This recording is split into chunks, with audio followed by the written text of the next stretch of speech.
Do livro Pão Nosso, capítulo 171, Lei de Uso, psicografado pelo médium Francisco Cândido Xavier, através do Espírito Emmanuel. 171. Lei do Uso. E quando estavam saciados, disse Jesus aos seus discípulos: recolhei os pedaços que sobejaram, para que nada se perca. João, capítulo 6, versículo 12. Observada a lei do uso, a miséria fugirá do caminho humano.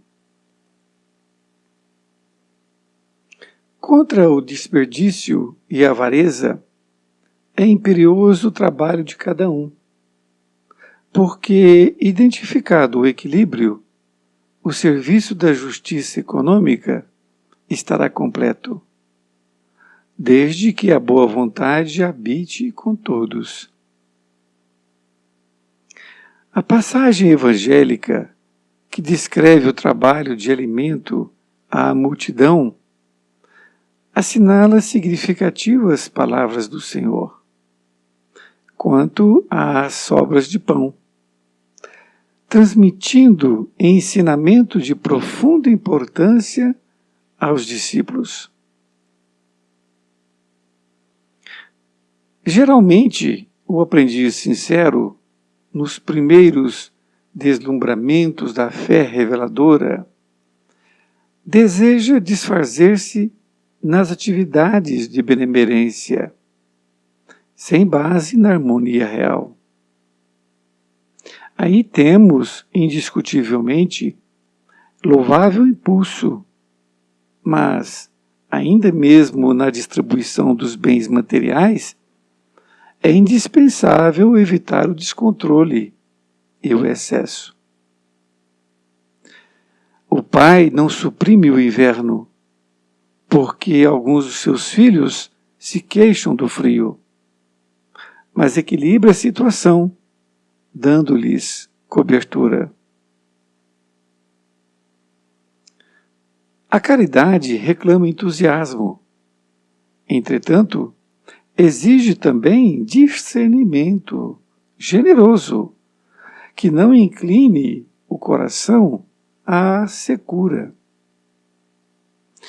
Na grande assembleia de necessitados do monte, por certo, não faltariam preguiçosos e perdulários, prontos a inutilizar a parte restante de pão, sem necessidade justa. Jesus, porém, antes que os levianos se manifestassem, recomendou claramente: recolhei os pedaços que sobejaram, para que nada se perca. É que, em todas as coisas, o homem deverá reconhecer que o uso é compreensível na lei, desprezando o abuso, que é veneno mortal nas fontes da vida. Emmanuel Pedro Leopoldo, 22 de fevereiro de 1950. Querido amigo, querida amiga, que bom estarmos juntos novamente, agora com este capítulo 171, que Emmanuel utilizou o título Lei do Uso.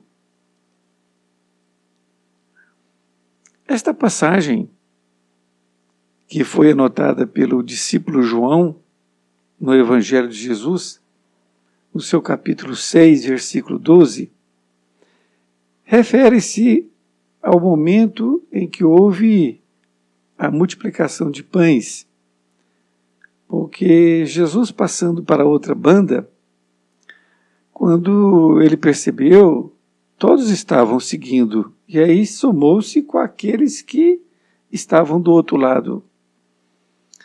E quando percebeu-se haviam em torno de 5.000 pessoas, de acordo com o Evangelho. E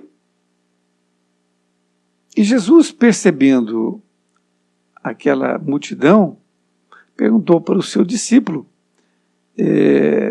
quantos pães e quantos peixes haviam ali com eles. Ele sabia perfeitamente que não havia alimento para todo aquele povo. E aí o discípulo disse que um deles ali tinha alguns peixes e alguns pães, poucos, coisas, algumas unidades. E aí Jesus então arrumou a condição e fez o que se chamou-se de milagre. E mandou distribuir pão e peixes para todo aquele povo. Mas ao final, quando todos já tinham se alimentado, Jesus então disse esta frase, porque estavam todos saciados, e Jesus então disse aos seus discípulos: recolhei os pedaços que sobejaram, para que nada se perca. Então veja bem, Jesus transformou alguns pães e alguns peixes em inúmeros peixes e inúmeros pães. E quando ao final, é claro que não tinha como calcular a fome daquelas pessoas ao mesmo tempo, não é? E é óbvio que sobrou realmente alguma coisa. E se sobrou muito, não é? Parece que as sobras ainda encheram 5 cestos. Mas Jesus, preocupado com aquilo, recolhei os pedaços que sobejaram para que nada se perca. Ali ele estava dando um grande exemplo. Não é porque ele fez aquela transformação é que poderia se perder as coisas. Então ele estava dando um grande exemplo. E Emmanuel começa a nos explicar, então, a lei do uso, que ele utilizou esta passagem, dizendo: observada a lei do uso, a miséria fugirá do caminho humano. Nessa frase encerra tudo, porque se não houvesse o egoísmo das pessoas, que quisesse tudo para si e pudesse dividir com o outro, isto não haveria realmente a miséria.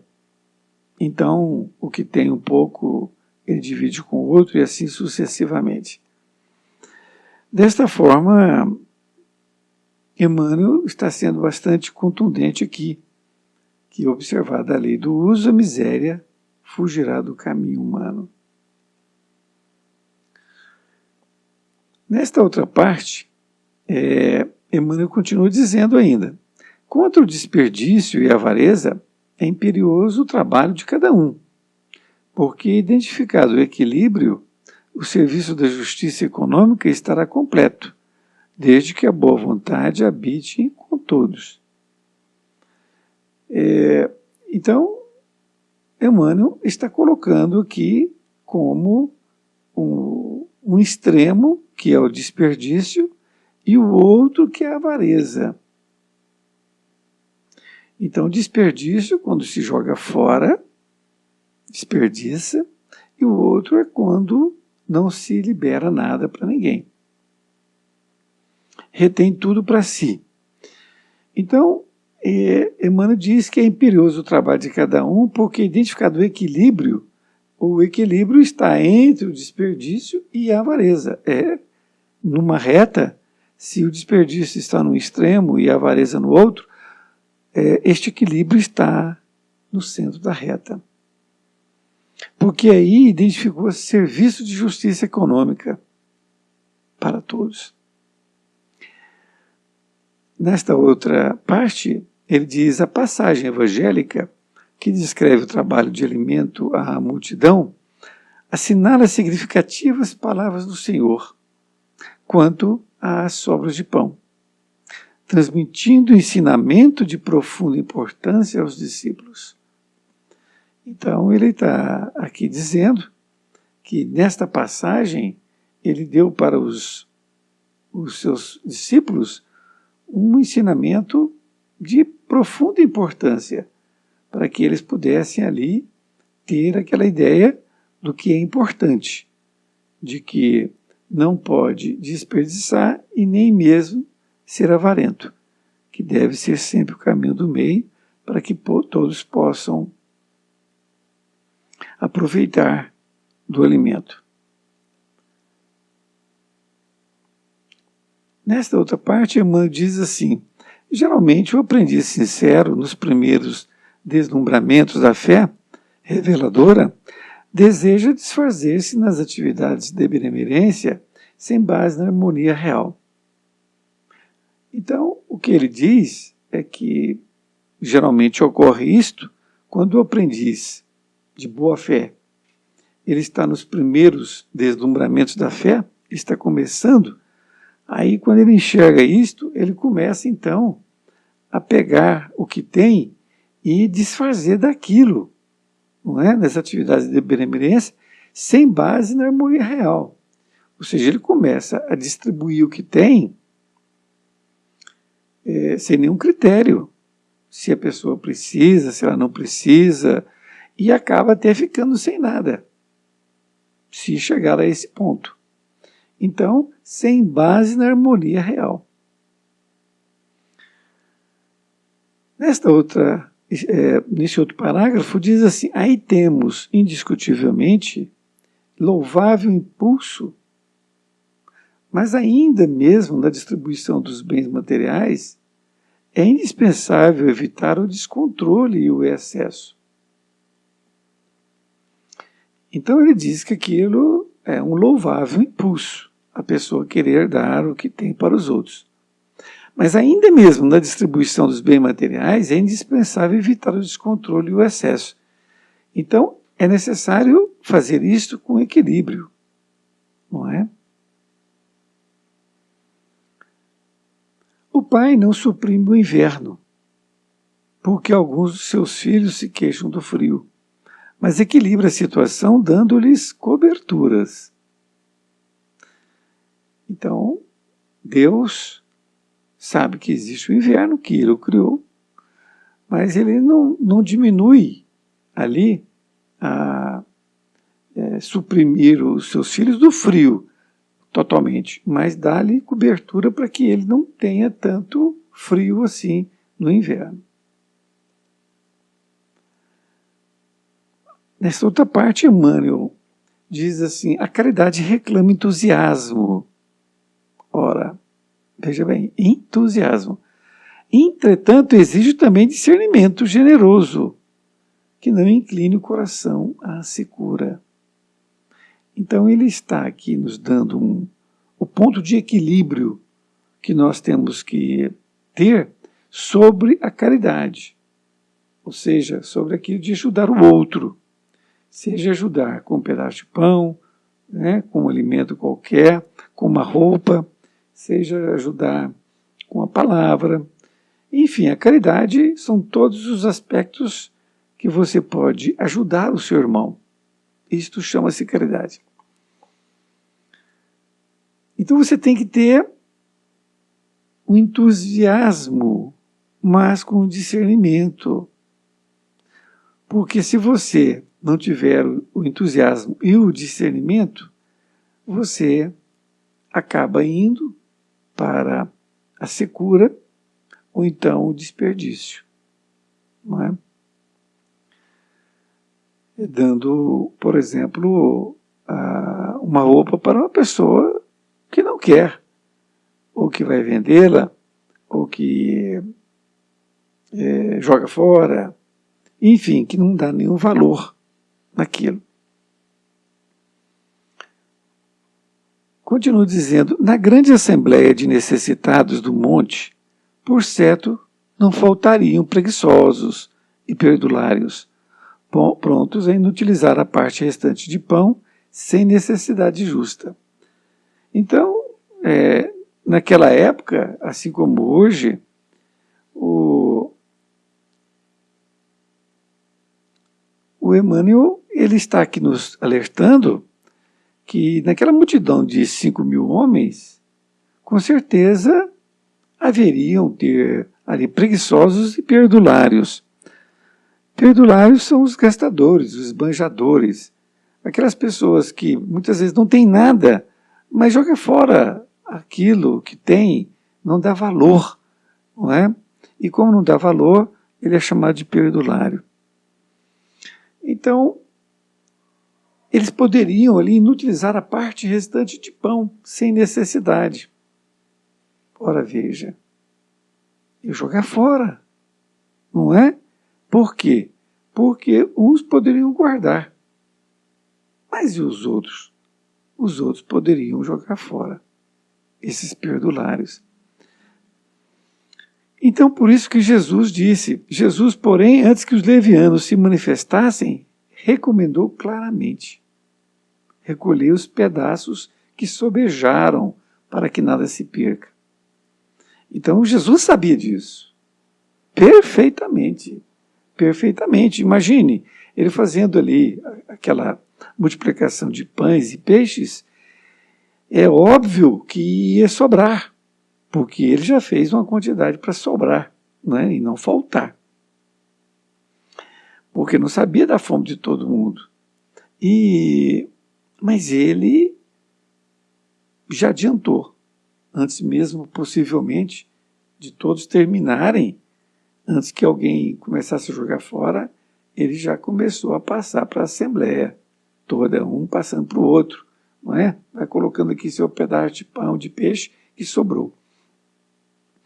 E, na verdade, ele deu um exemplo não somente para os seus discípulos, mas também para todos aqueles. Porque, embora tenha sido um chamado milagre, não era para jogar fora. Veja bem, não era para jogar fora. Então, recolher os pedaços que sobejaram, sobejar é aqueles que sobraram, não é? É uma palavra sinônima, para que nada se perca.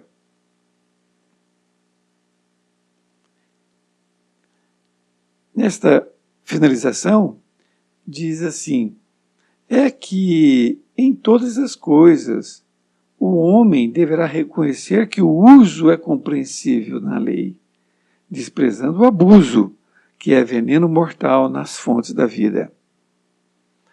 Então, aqui nós temos uma pequena consciência, nós podemos absorver essa consciência da repercussão que dá quando nós desperdiçamos as coisas.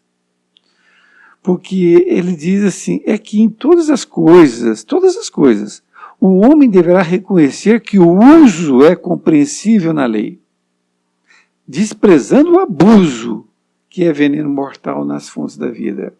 Então, aquilo que se abusa, ele é um veneno mortal. É uma prática mortal que está se fazendo naquele momento. Espero que a lição tenha contribuído para você, assim como contribuiu para mim, que no entendimento de que tudo na vida deve ser repartido. Então, Jesus fez a multiplicação, repartiu para todos. Mas como aí antes faltava e depois sobrou, não é porque sobrou que ia jogar fora. Não, o que ele fez?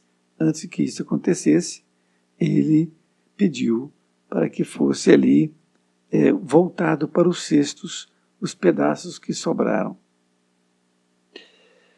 Que nós possamos levar isso para nossas vidas, não deixar simplesmente como uma lição, mas uma lição moral, para que, primeiro, que nós possamos dividir com o nosso irmão as coisas que nós temos, porque nós não precisamos de tudo, e que nós não também joguemos fora as coisas, não deixamos de desperdiçar as coisas. É uma lição de vida, com certeza muito importante para todos nós. Um grande abraço e até mais ver. Fique com Deus.